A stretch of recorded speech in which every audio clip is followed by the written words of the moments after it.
사랑하는 여러분, 우리는 모두 좋든 싫든 우리에게 주어진 그 시대를 살아가고 있습니다.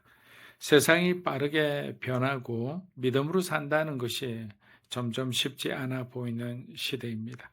그러다 보면 우리 마음에도 이런 질문들이 그냥 불쑥불쑥 찾아오기도 합니다.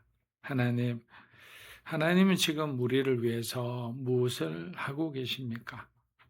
불의한 자들이 득세하고 불의한 자들이 가난한 자들을 착취하는 이 모든 현실을 보고 주님은 어디에 계십니까? 소위 하나님의 정의에 대해서 묻는 질문들이 많아지죠. 또 주님의 방식은 왜 우리가 기대한 모습과 항상 다르게 나타날까? 우리의 기도의 시간과 또 하나님의 응답하는 시간의 차이가 있을수록 우리 마음에는 그런 저항이 생기기 시작합니다. 근데 이 저항이 쌓이면 결국에는 어떻게 됩니까? 전류가 흐르지 못하는 거예요. 생명의 피가 흐르지 못합니다. 은혜가 우리를 통과하지 못하는 거예요. 그 부분이 단단하게 만들어지기 때문에. 누가복음 7장에서 세례 요한이 감옥에서 예수님께 묻습니다. 오실 그이가 당신입니까? 우리가 다른 일을 기다려야 합니까? 자, 요한의 이 질문은 아주 놀라운 질문이에요. 이것을 요한이 한 질문이라고 생각한 사람들도 많았을 거예요. 세례 요한은 연약한 사람이 아니었습니다. 그는 광야에서 담대히 민족의 회개를 외쳤던 사람입니다. 예수님을 향해 하나님의 어린 양이라고 선포했던 사람입니다. 그런데 그런 거가 지금 조금 낯선 질문을 하고 있습니다. 하나님의 일이 자신의 기대한 방식으로 펼쳐지지 않았기 때문이죠. 요한은 심판을 기대했지만 예수님은 회복을 행하고 계셨어요. 요한은 강하게 예수님이 많은 사람에게 드러나기를 원하셨지만 예수님은 조용히 가난한 자에게 복음을 전하고 계셨습니다. 요한의 그 질문에 대해서 주님은 충분히 이해하시며 이렇게 말씀하셨습니다. 7장 22절입니다. 너희가 가서 보고 들은 것을 요한에게 알리되 맹인이 보며 못 걷는 사람이 걸으며 나병 환자가 깨끗한 기먹은 사람이 들으며 죽은 자가 다시 가난한 자에게 복음이 전파된다. 자, 예수님은 설명하지 않으셨습니다. 요한으로 하여금 하나님이 행하시는 일을 직접 보게 하신 거예요. 사랑하는 여러분, 하나님은 2000년이 지난 지금도 동일하게 우리를 위해 일하고 계십니다. 다만 우리가 기대한 방식이 아닐 수도 있어요. 우리가 기대한 시간보다 조금 늦을 수도 있습니다. 어떤 사람은 끝까지 그 기도를 들어주시지 않을 수도 있어요. 문제는 하나님의 부재가 아니라 하나님의 방식을 받아들이지 못하는 저와 여러분의 마음일지도 모릅니다. 요한이 갈등했듯이 우리도 갈등하고 있는 거예요. 그래서 우리에게는 이 시대를 하나님의 관점으로 볼 수 있는 능력이 필요한 거예요. 마지막 시대에 가장 큰 능력과 힘이 되어주기 때문에. 그래서 그 하나님의 관점으로 보기 시작할 때 깨달음이 오고 왜 지체되었는지, 왜 안 들어주시는지, 왜 인생의 항로를 다른 길로 바꾸시는지를 이해하게 되는 거예요. 어떤 개인적인 문제로 우리가 선택하는 것이 아니라 응답을 받고 움직이는 거예요. 그게 바로 하나님께서 인도하시는 길이기 때문입니다. 누가복음 7장 24절에서 25절입니다. 요한이 보낸 자가 떠난 후에 예수께서 무리에게 요한에 대하여 너희가 무엇을 보려고 광야에 나갔더냐? 바람에 흔들리는 갈대냐? 그러면 너희가 무엇을 보려고 나갔더냐? 부드러운 옷 입은 사람이냐? 보라 화려한 옷을 입고. 자, 요한의 제자들이 떠난 뒤 예수께서 무리를 향해 2번씩이나 비슷한 질문을 연이어 물으셨습니다. 너희는 무엇을 보러 나갔더냐? 이 질문은 단순한 기억을 묻는 질문이 아니죠. 그들이 무엇을 기대했는지를 묻는 질문입니다. 광야에는 갈대가 많습니다. 바람이 불면 이리저리 흔들리죠. 그러나 사람들이 요한을 보러 간 이유는 그가 흔들리는 사람이었기 때문이 아닙니다. 요한은 바람에 따라 방향을 바꾸는 일도 없었습니다. 권력 앞에서도 대중 앞에서도 항상 같은 메시지를 전했던 사람이었습니다. 또한 그는 부드러운 옷을 입었던 사람도 아니었습니다. 편안한 삶을 쫓는 사람도 아니었습니다. 왕궁에 속한 사람은 더더욱 아닙니다. 그는 광야에 속한 사람이었습니다. 하나님의 말씀에 붙들린 사람이었습니다. 그런데 그는 지금 감옥에 있는 거예요. 겉으로 보기에는 실패한 사람처럼 보일 수 있습니다. 침묵당한 선지자처럼 보입니다. 그러나 예수님은 그를 결코 흔들리는 갈대처럼 실패한 선지자처럼 보시지 않으셨다라는 거예요. 여러분, 여기서 우리가 반드시 보아야 할 것이 있습니다. 하나님은 사람은 어떤 지금 처해 있는 그 상황으로 평가되지 않는다는 거예요. 하나님의 일은 그 모습으로 판단되지 않는다. 세상의 힘은 당연히 화려함과 그가 가진 힘과 영향력으로 그 기준을 삼습니다. 왕궁에 있는 사람, 눈에 띄는 사람을 주목합니다. 그러나 하나님은 광야에서 하나님의 말씀을 붙든 사람을 통해 일하시는 거예요. 사랑하는 여러분, 우리는 무엇을 보려고 나왔습니까? 그리스도인의 편안함을 기대하셨습니까? 하나님의 도우심으로 눈에 보이는 성공을 기대하셨습니까? 아니면 흔들리지 않는 구원에 대한 확실한 그 증거를 여러분 기대하셨습니까?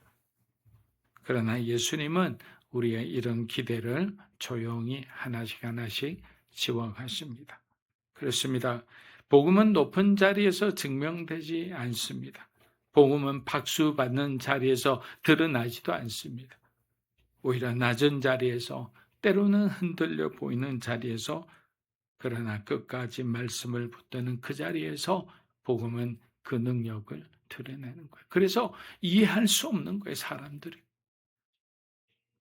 어째서 저런 갈릴리의 베드로 같은 사람이 말도 안 되는 설교를 하느냐라고 그들이 말한 것에서 우리는 충분히 이해할 수 있는 거예요. 학식이 있는 사람도 아니고 어떤 대학교에서 박사학위를 받은 사람도 아닌 사람이 모든 대중 앞에서 말을 하는데 가슴이 찔리고 양심이 찔리고 자신의 죄가 찔리는 거예요. 그래서 오늘 이 말씀은 이렇게 나열했지만 요한을 변호하는 말씀이면서 동시에 우리 시대의 기준을 다시 세우는 말씀입니다. 그래서 우리도 주님이 하신 이 질문 앞에 한번 정직하게 섰으면 합니다. 그리고 그 답을 주님 안에서 반드시 찾는 여러분이 되었으면 합니다. 27, 28절 우리 한번 읽어보겠습니다. 기록된 바 보라, 내가 내 사자를 내 앞에 그가 내 앞에서 내 길을 준비하리라 한 것이 이 사람에 대한 말씀이라. 내가 너희에게 말하노니 여자가 낳은 자 중에 요한보다 큰 자가 없도다. 그러나 하나님 나라에서는 극히 작은 자라도 그보다 크리라. 여러분, 주님은 요한을 두고 먼저 이렇게 말씀하십니다. 뭐라고 되어 있습니까? 기록된 바. 여러분, 이 한마디가 얼마나 무거운지 아십니까? 요한의 인생은 즉흥적으로 등장한 사건이 아니었다라는 거예요. 광야의 외침도, 사람들의 회개도, 그리고 지금 감옥에 갇혀 죽게 되는 이 시간까지도 이것은 이미 하나님의 말씀함에 기록되어 있는 것이다 라는 뜻이에요. 말라기 선지자는 오래전에 예언했습니다. 말라기 3장 1절 우리 한번 보겠습니다. 만군의 여호와가 이르노라, 보라, 내가 내 사자를 보내리니 그가 내 앞에서 길을 준비할 것이고 또 너희가 구하는 바 주가 갑자기 그의 성전에 임하시리니 곧 너희가 사모하는 바 언약의 사자가 임하실 것이다. 기록된 바, 이미 구약에서 예언된 사람이 바로 세례 요한이고 또 그가 어떻게 죽을지도 다 나와 있는 거예요. 사랑하는 여러분, 요한은 우연히 쓰임 받은 사람이 아닙니다. 이것을 우리에게 적용하면 여러분은 우연히 그리스도인이 된 사람이 아닙니다. 여러분에게 찾아오는 고난은 우연히 찾아오는 고난이 아닌 거예요. 하나님이 아시는 고난이고 하나님이 아시는 고통이며 하나님이 아시는 질병인 거예요. 여러분, 그것을 우리가 믿음으로 고백하는 순간 우리는 그 질병에서 자유하고요. 그 고난과 고통에서 자유하는 거예요.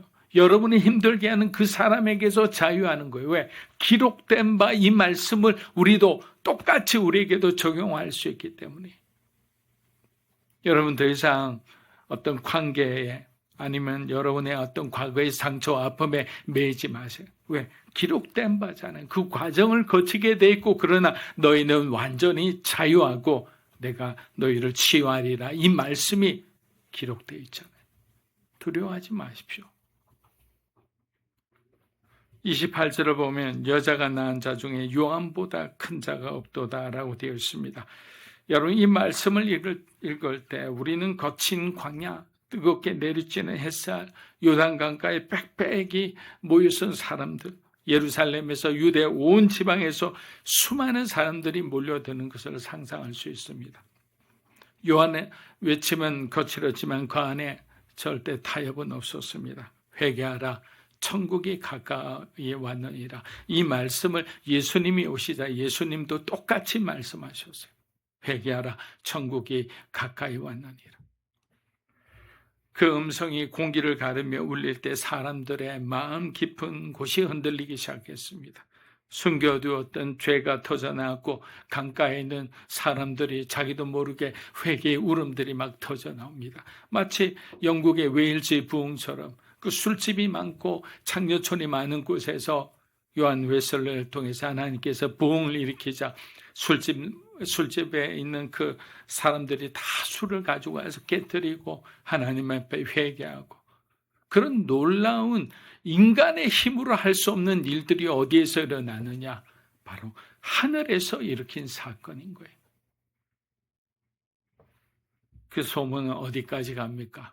왕궁까지 흘러들어간 거예요. 사악하고 잔인했던 헤롯조차 요한을 어떻게 생각했느냐? 나쁜 사람이 아니라 그의 말씀을 들을 때 자신도 찔렸기 때문에 요한을 의롭고 거룩한 사람으로 알고 그의 말을 들을 때마다 마음이 불편해진 거예요. 자, 마가복음 6장 20절입니다. 헤롯이 요한을 의롭고 거룩한 사람을 알고 두려워하며 또 그의 말을 들을 때 크게 범민을 하면서도 달갑게 들으리라. 달갑게 들읍니다. 좋은 사람이라 생각했던 거예요. 여러분, 이 장면을 보십시오. 어마어마한 권력을 쥔 왕입니다. 사람의 생명을 좌우할 수 있는 자리에 있는 사람이죠. 그런데 그 왕이 광야의 선지자 앞에서 흔들리고 있습니다. 여러분, 놀랍지 않습니까? 요한은 감옥에 있었지만 실제로 흔들리고 있는 사람은 헤롯 왕이었어요. 그리고 바로 그 요한을 향해 예수님은 선언하십니다. 여자가 낳은 자 중에 요한보다 큰 자가 없다. 여러분, 이것이 바로 하늘의 평가입니다. 사람은 결과를 보고 판단하지만 하나님은 그 사명을 보시는 거예요. 사람은 현재의 형편을 보지만 하나님은 약속의 성취를 보는 거예요. 요한이 죽음으로써 그는 자기가 해야 할 그 모든 성경에 기록된 하나님이 예정된 그 모든 사명을 다했기 때문에. 그런데 주님은 거기서 멈추지 않았습니다. 그러나 하나님 나라에서는 극히 작은 자라도 그보다 크니라. 자, 이 말씀을 많은 사람들이 이해 못해가 뭐지? 우리가 더 나은가? 이런 생각을 하죠. 여러분, 이 말씀은 우리를 더 깊이 생각하게 만듭니다. 요한은 오실 메시아를 직접 증언한 위대한 선지자였죠. 그러나 그는 십자가를 보지 못했어요. 부활을 경험하지 못했습니다. 성령 강림 이후에 교회를 알지 못합니다. 그러나 어떻습니까? 저와 여러분, 우리는 아는 거예요. 우리는 십자가를 알고 부활을 믿고 성령 안에 살아가고 있습니다. 요한이 준비한 길 위에 우리도 서 있는 거예요. 그러므로 이 말씀은 요한을 낮추는 말씀이 아니라 복음의 시대가 얼마나 큰 은혜인지를 우리에게 깨닫게 하는 말씀인 거예요. 그 전에 복음이 없던 시절, 예수님이 오셔서 십자가에 지으시고 3일 만에 부활하신 그 놀라운 하늘의 사건을 모르는 사람과 경험한 사람의 차이는 크다라는 그 의미지, 이 사람이 높고 이 사람이 더 낫다라는 의미는 아닙니다. 사랑하는 여러분, 혹시 지금 여러분의 자리가 감옥처럼 느껴지십니까? 빛이 보이지 않는 자리처럼 느껴지십니까? 그러나 하늘의 평가는 다 다를 수 있습니다. 하나님 나라 안에 있는 자, 그리스도 안에 있는 자는 결코 작은 사람이 아닙니다. 이 은혜를 아는 눈이 이 시대를 보는 기준이 되어야 하는 것입니다. 자, 마지막 절 31, 32절 우리 하고 마치겠습니다. 또 이르시되 이 세대의 사람을 무엇으로 비유할까? 무엇과 같을까?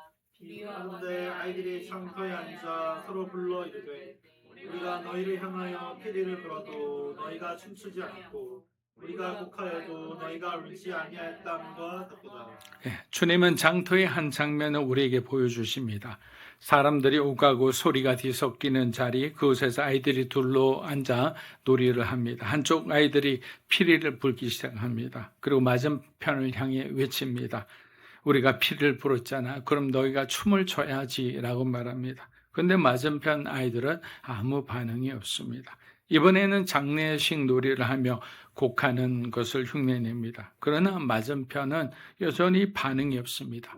기쁨에도 반응하지 않고 슬픔에도 움직이지 않습니다. 예수께서 말씀하셨습니다. 이 세대가 이와 같다. 여러분, 이 말씀은 추상적인 비유가 아닙니다. 세례 요한은 광야에서 회개를 외쳤습니다. 죄를 찌르는 말씀이었습니다. 어떤 사람들은 울었습니다. 통곡했습니다. 그러나 어떤 사람은 등을 돌리고 그의 목에 칼을 댔습니다. 예수님이 오셨습니다. 죄인들과 함께 앉으셨습니다. 상처 입은 자를 만지셨고 어떤 사람은 기뻐 날뜁니다. 그러나 어떤 사람은 비웃고 예수님을 죽이려 합니다. 엄격해도 싫고 자비로워도 싫었습니다. 문제는 방식이 아니었습니다. 그들의 마음이 오랫동안 굳어 있었기 때문에. 사랑하는 여러분, 이 말씀은 세상을 향한 비판이기도 전에 우리 자신을 향한 말씀이기도 합니다. 말씀이 선포될 때 우리 마음은 움직이고 있습니까? 죄가 드러날 때 여러분의 영혼은 아파하십니까? 하나님의 은혜가 선포될 때 여러분은 춤을 출 준비가 되어 있습니까? 아니면 은혜의 소리는 들리는데 마음은 여전히 반응하지 않는 그대로입니까? 반응하지 않는 마음은 여러분 무관심이 아닙니다. 하나님이 없어도 괜찮다고 여기는 마음, 설마 내가 그렇게까지 생각할까? 아닙니다. 영적으로 하나님을 인정하지 않으면 하나님 없어도 괜찮다는 생각을 하는 거예요. 내 기준을 더 중요하게 생각하는 마음, 그것이 우리를 복음에 반응하지 못하게 만드는 거예요. 그러나 복음은 우리의 또 반응에서 시작되지 않아요. 우리가 울지 않던 그때, 우리가 움직이지 않던 그때 누구와 우리를 위해서 나타나셔서요? 주님이죠. 주님은 우리를 위해 십자가로 가신 거예요. 우리가 먼저 반응해서가 아니라, 우리가 주님 앞에 먼저 간구해서가 아니라 예수 그리스도께서 우리를 먼저 사랑하셨기 때문에, 굳어진 마음을 향해 주님만 말씀하신 것이 아니라 주님은 자신을 기꺼이 내어주셨어요. 그래서 복음은 우리의 감정을 자극하는 소리가 아니라 우리의 영과 마음을 다시 살리는 놀라운 역사인 거예요. 에스겔서 36장 26절 우리 한번 읽어보겠습니다. 또 새 영을 너희 속에 두고 새 마음을 너희에게 주되 너희 육신에서 굳은 마음을 제거하고 부드러운 마음을 줄 것이며. 여러분, 이것이 성령의 역사입니다. 성령의 역사하면 새 영을 우리에게 두고 새 마음을 너희에게 주노라 했습니다. 혹시 여러분 마음에 은혜 받기 힘든 어떤 단단해진 그런 마음들이 생길 때마다 여러분 이렇게 기도하세요. 하나님, 내게 새 영과 새 마음을 부어주셔서 하나님을 마음껏 기뻐하게 하여 주시옵소서. 마무리합니다. 하나님, 이 시대를 보는 눈은 정보에서 나오지 않습니다. 복음으로 새로워진 마음에서 나오는 거예요. 말씀 앞에서 다시 부드러워진 마음, 은혜 앞에서 다시 기뻐하는 마음, 죄 앞에서 다시 형언할 수 없이 고통스러워하는 그 마음이 있을 때 우리는 피리가 울릴 때 춤출 수 있고 곡소리가 들릴 때 함께 울 수 있는 거예요. 오늘도 주님 앞에 여러분을 마음을 내어놓고 굳어있던 마음이 복음 안에서 다시 살아나기를 축복합니다.